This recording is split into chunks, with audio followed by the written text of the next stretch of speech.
Was my family joking? I couldn't believe the small amount they mentioned.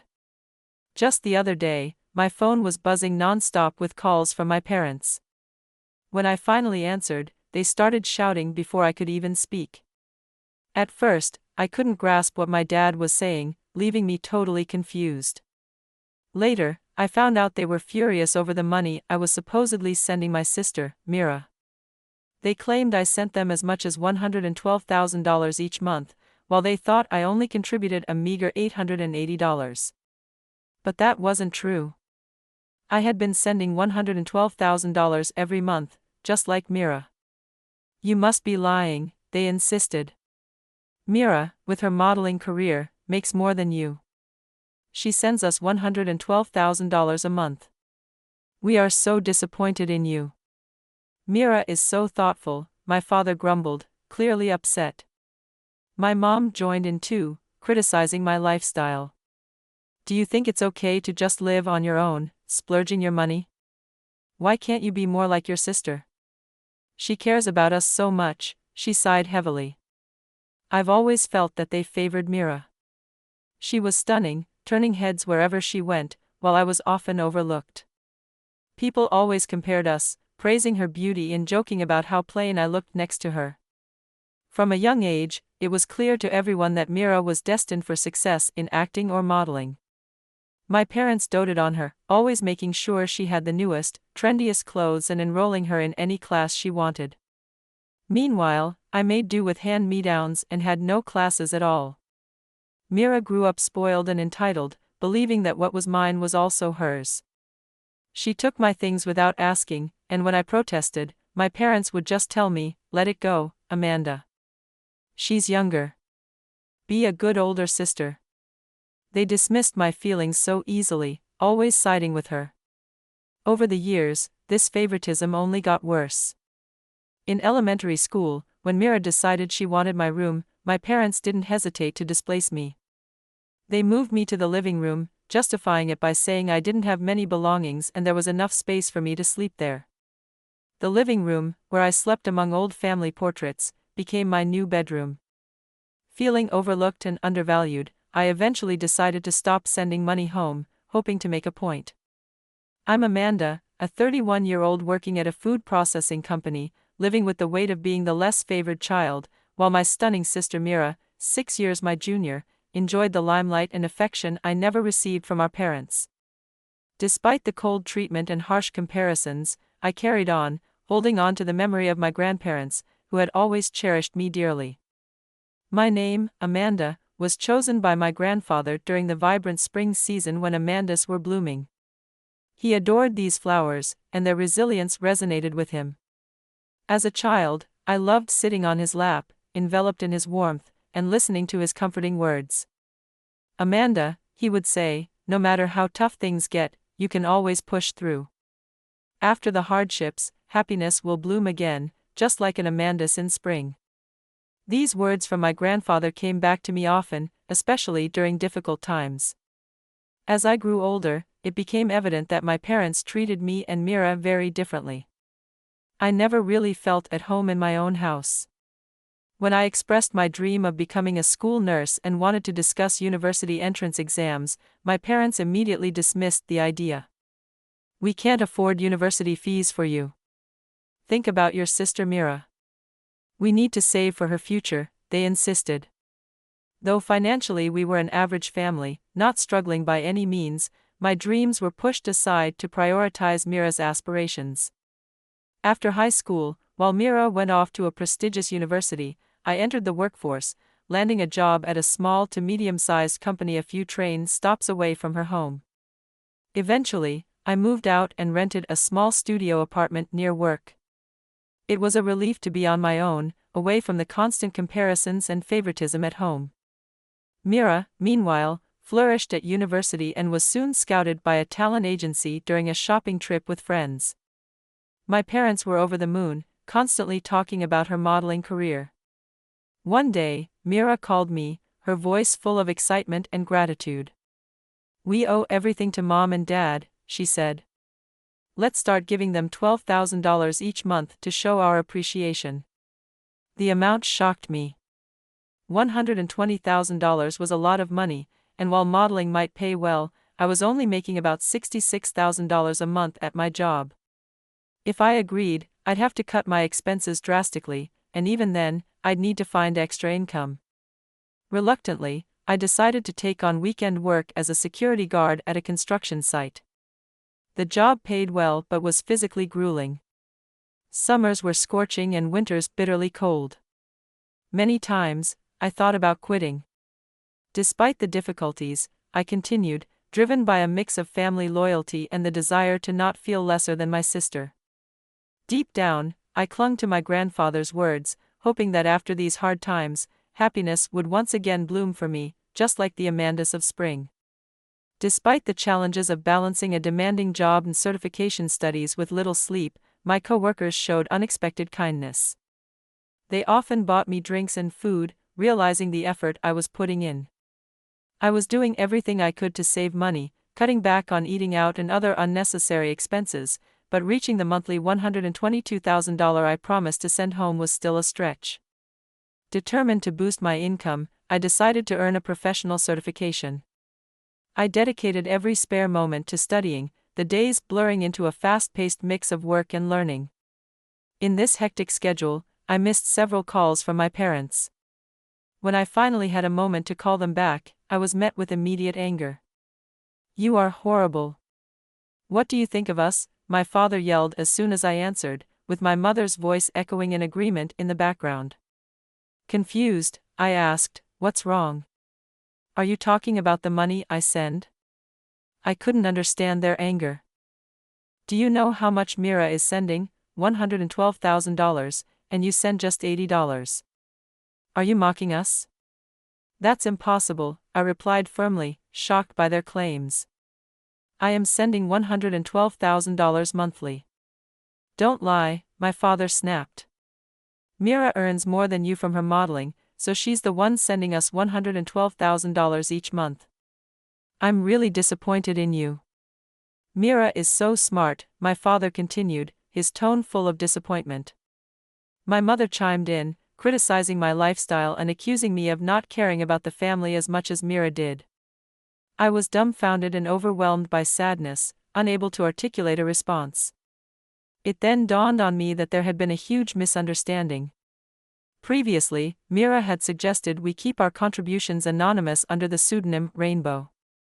At the time, I didn't realize Mira's stage name was Rain, and it turned out the transactions of $80 were mistakenly recorded under my name, Amanda, while Mira was credited with the $112,000 contributions.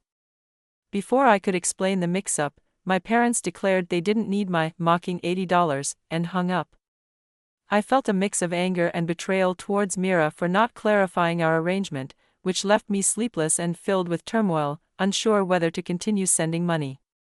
I decided to seek advice from my high school friend, Scarlett, who worked at a consulting firm.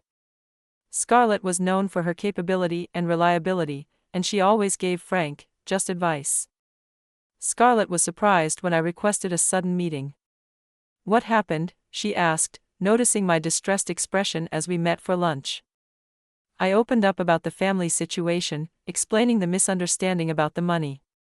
After hearing my story, Scarlett responded thoughtfully. "Are your parents struggling financially? Aren't they still in their 80s? She was also stunned by the $112,000 amount and mentioned, "It seems like they have debts." "It's money spent on us," we continued to talk. Scarlett helped me consider different perspectives and possibilities, offering me a valuable outside viewpoint on an emotionally charged situation. When Mira first suggested that we send money to our parents as a token of our gratitude, I discussed it with Scarlett over lunch. Scarlett looked surprised and offered a comforting perspective. "You say it's money spent on both of you, but you didn't even go to university, right? Isn't it mostly on Mira? And your dad is still working too. There's no need to send $122,000 a month. It's unimaginable that they suddenly need that much money when they've been living just fine so far." Her words made sense, especially when she pointed out that if my parents thought my contribution was just $80, perhaps I should take their hint and stop the payments. "You're too kind, Amanda. You shouldn't let yourself be pushed around, Scarlett advised. Her words struck a chord with me, and I resolved not to be swayed so easily by family pressure. 3 months later, my phone rang incessantly one morning. It was Mira, clearly angry. Why haven't you been answering your phone all morning?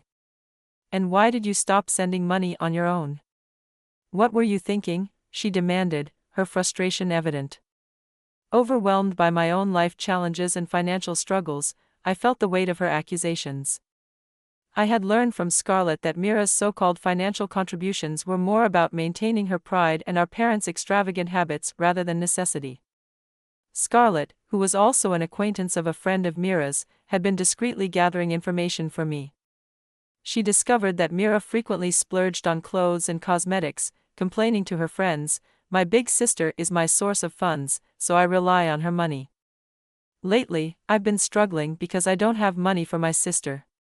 I might have to cut back on facials and cosmetics for a while." It also came to light that my mother was indulging in luxury brands, and my father was not working but gambling, supporting their wasteful lifestyles with my hard-earned money. It felt absurd. "Do you think I don't know Dad is working so my money isn't needed, right?" I confronted them. Later, my parents approached me after the $112,000 monthly payments had stopped. They had finally talked to Mira, who, through tears, admitted that she hadn't been making nearly as much as she claimed and that she was a burden on her modeling agency. Despite her cute appearance, she lacked talent in singing or dancing, which hindered her success in the entertainment industry. Her modeling gigs were sporadic and low-paying, often for inexpensive online catalogs. The truth of her situation led to a sharp turn in my parents' attitudes. "We've been strict with Mira. Don't worry and continue sending money as before," they said unapologetically, demanding the 3 months of payments I had withheld. Their audacity astounded me. They even added, "We've prepared for 3 months, so please deposit it when you can. You are reliable, after all." Their unrelenting greed prompted me to question them further about their financial status, something that had been nagging at me. "I heard from Mira that there was some debt. Is that true?" I inquired, seeking clarity on the family's financial matters. "Debt? There's no way. We covered the tuition with your grandparents' inheritance," they responded dismissively. This conversation revealed the deep discrepancies between what I was led to believe and the reality of my family's financial and moral landscape. It became clear that I needed to make decisions based not just on familial obligation but on a fair assessment of the actual needs and the truth behind a request for money. My father stated confidently that Mira's claims about our parents having debt were simply untrue. "We just need a bit more for shopping," my mother added casually. Since they believed my father's salary was sufficient, it was evident that they were managing fine financially without needing any contribution from me. "Why does Amir get a full-time job then?" I questioned, feeling increasingly frustrated with the situation. My father sharply retorted, "Is that how you speak to your own parents? I didn't raise a daughter to act like this." My mother echoed his sentiment, "We don't need a daughter like you. If you're going to be like that." Then they threatened to use the savings that my grandfather had left specifically for me, saying, "We'll just use your grandfather's savings for you. You're no longer part of this family." They expressed their willingness to cut ties over this, which left me deeply shocked and hurt. After they left, I broke down, feeling utterly disposable and questioning my value to my own family. 3 months of silence passed before my doorbell unexpectedly rang. Standing there were my parents and Mira. I hesitated but opened the door, puzzled by their worn and tired appearances, which contrasted sharply with my improved situation since they last saw me. I had been working hard, studying diligently to obtain a small business consultant certification, which significantly boosted my salary.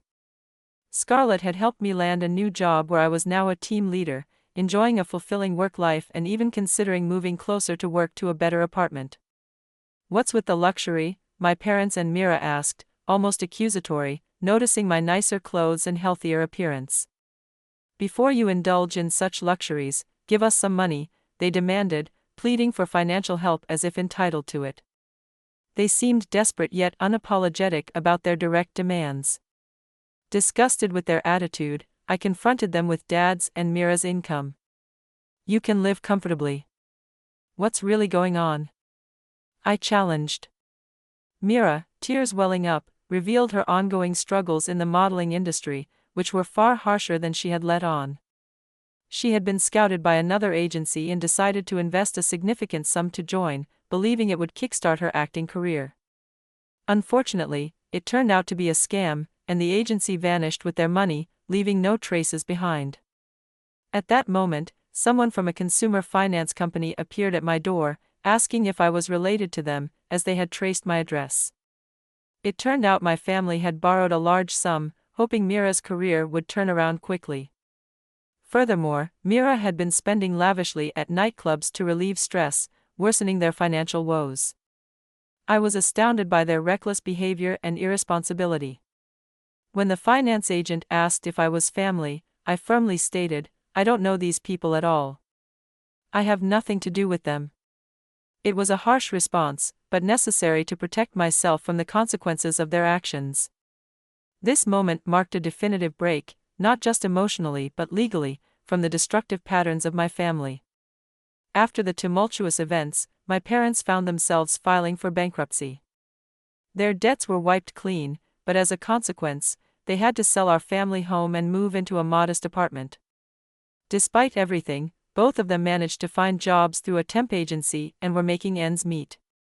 Ironically, my father ended up working at the construction site where I had previously worked part-time. On his first day, he was greeted with, "Ah, it's the old man. Help me out here. There used to be a young lady here before, but she quit. She worked hard, sending money to her parents. I'd love to see the faces of parents who'd make their daughter work here." My father's expression hardened upon hearing this.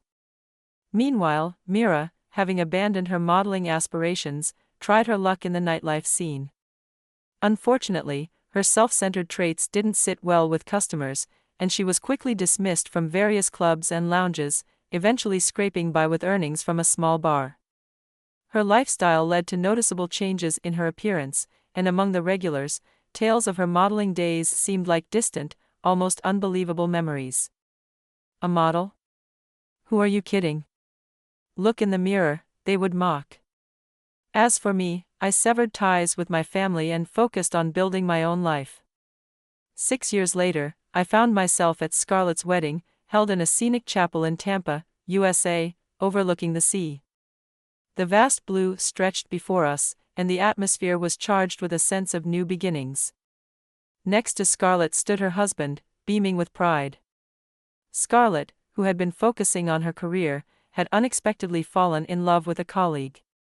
During the wedding, she leaned over to me and said with a radiant smile, "Amanda, you should also face your feelings. I achieve everything I want on my own and quickly discard what I don't need." Her husband chimed in jokingly, "Don't throw me away, okay?" Scarlett's wedding was a celebration of freedom, the freedom she helped me find. I expressed my heartfelt gratitude. "Scarlett, be happy. I'm really grateful to you." It was a joyous occasion, and as the festivities drew to a close, Scarlett introduced me to a friend of theirs, Ethan, or Ethan as he was known. Tall, well-built, with a charming smile, he ran an architectural firm. "I wanted to introduce Ethan to you, Amanda. Your personalities are almost the same," Scarlett joked, sparking laughter among us. Ethan and I connected instantly and decided to grab a meal together. As we talked and laughed, I felt a sense of hope and excitement bloom within me, much like the Amandas my grandfather so loved. Moving forward, I plan to embrace both work and love, determined to live life to its fullest. "Grandpa, please keep watching over me from above. I'll make sure to blossom fully," I whispered to myself, a smile spreading across my face as I looked forward to the future.